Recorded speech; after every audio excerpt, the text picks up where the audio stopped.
नमस्कार. आज मी बनवते आगरी पद्धतीने सुक्या बोंबलाचा रस्सा. तुम्ही सुद्धा नक्की करून बघा अशा पद्धतीने.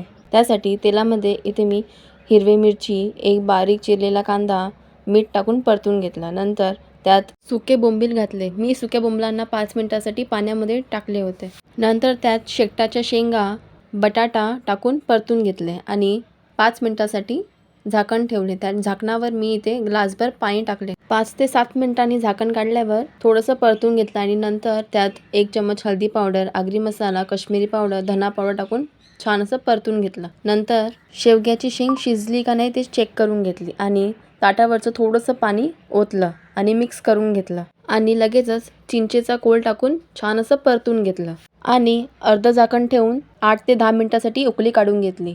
नंतर मीठ टाकून परतून घेतलं आणि तांदळाच्या पिठात थोडंसं पाणी टाकून मिक्स करून घेतलं आणि रश्श्यामध्ये ओतलं. त्यामुळे आपल्या सुक्या मच्छीला वास येणार नाही आणि छान असं मिक्स करून घेतलं आणि तयार आहे आपली झटपट आगरी पद्धतीने सुक्या बोंबलाचा रस्सा. तुम्ही सुद्धा नक्की करून बघा. सुक्या बोंबलाचा रस्सा, तांदळाचे पोळे आणि भाजलेले सुके बोंबील एकच नंबर. चला सबस्क्राईब करा.